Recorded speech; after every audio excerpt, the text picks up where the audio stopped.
This video is a part of our research project done in our Communication Inquiry class at WMU. The title is Online Gaming and Communication Apprehension. I'm Giovanna, a senior at Western majoring in Psychology and Interpersonal Communication. My name's Rachel. I'm a senior at Western, majoring in Public Relations and Spanish. Hola, muchachos. And I'm Jonathan, only a junior, majoring in Public Relations and a minor in Event Planning. And I'm Anna, also a junior, also majoring in Public Relations, but minoring in Event Management, Graphic Printing Science, Nonprofit Leadership, and Spanish. Hola, amigos! Hi, guys. Communication apprehension is coined by James McCloskey. It's defined as an individual level of fear or an anxiety with either real or anticipated communication with other person or persons.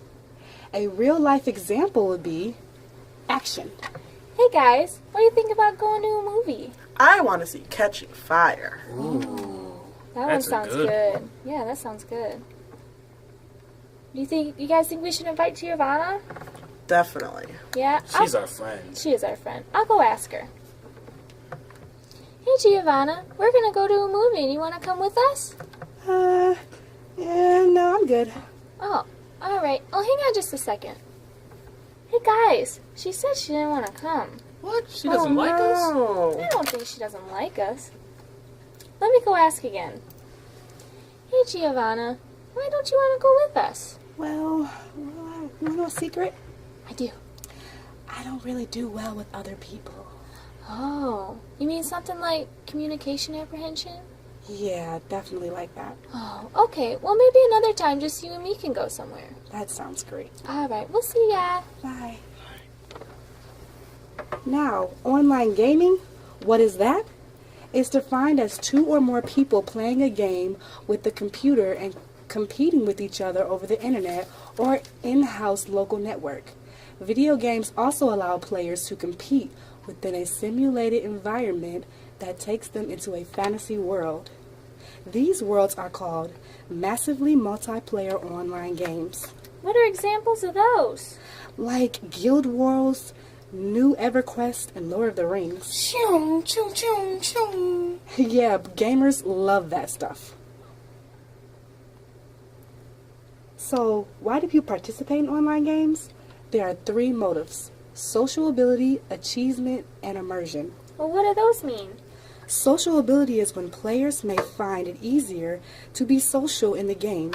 They prefer a more social aspect of the game, such as talking to other gamers. So, just the interaction with other people on video games? Yeah. And achievement. That's when players are looking for a game they are good at. They are seeking achievement they may not get in the real world. So, you mean like a goal or something? Definitely like that. Oh. And immersion. When some players love the adventure of the game, they just prefer the fantasy of it all. So, just the thrill of it, basically? Yes. They don't like going and doing that in public? They just prefer it in the game. Ah. These motivators are also factors in why individuals have communication apprehension.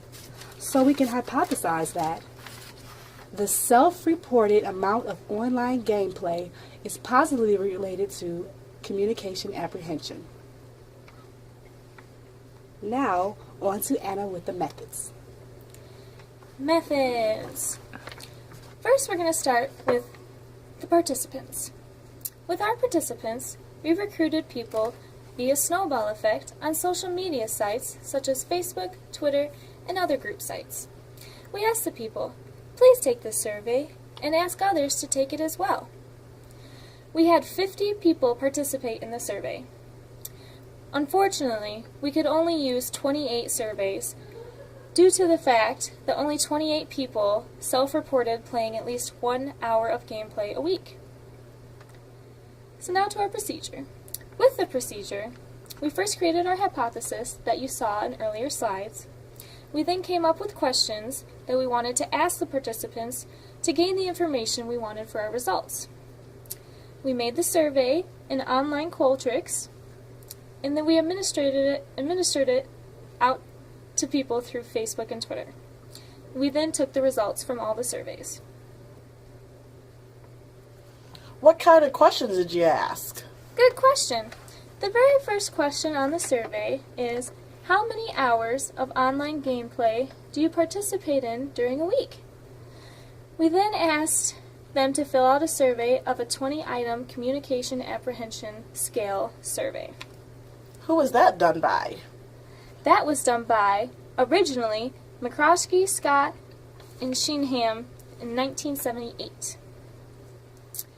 We used a 5-point Likert scale, which has different degrees to which each participant can apply the statement to themselves. The different degrees were strongly agree, agree, undecided, disagree, and strongly disagree.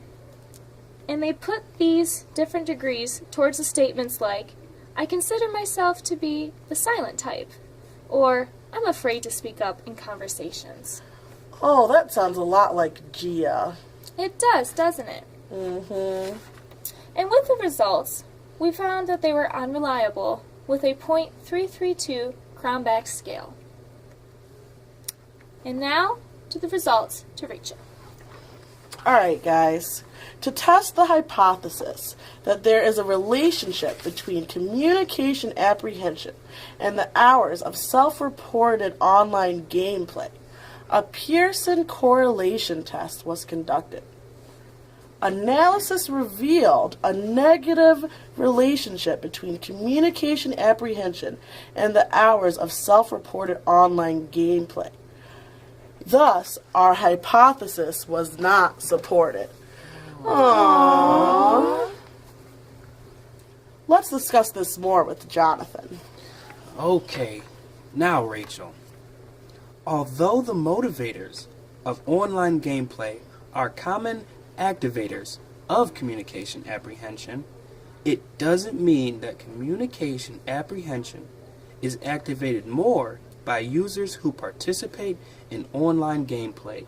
So, just because our friend Gia doesn't like to go out doesn't mean that she suffers from communication apprehension. That means she still loves us, right? Yes, absolutely, Rachel. So, because your friends play online games doesn't mean that they suffer from communication apprehension. It's safe to say you can play games and not suffer from communication apprehension. They are features of communication apprehension, but not confirmed positively with online gameplay. So, some implications, you say. Common motivators of online game playing are common activators of communication apprehension, but it does not mean that communication apprehension is motivated by users who participate in online game playing. Heavy gamers who experience communication apprehension can use the motivators that our friend Gia said: sociability, achievement, and immersion, to test it on themselves to see if they have any signs of communication apprehension while playing online video games. Now, there were some limitations to our survey. Now, our survey sampling is not representative. Just because our friends on our social media sites say that they don't suffer from communication apprehension doesn't mean that your friends don't, okay? So ours is not represented the whole population, okay? So, Jonathan, what if I want to learn more research about this subject? More? Is that what you said? Way more. Okay. Now, if you want to look up some more research, you can look at how many hours of game playing differ between users who have reported having communication apprehension, much like our friend Gia, to those who have not. What does the sock say? We love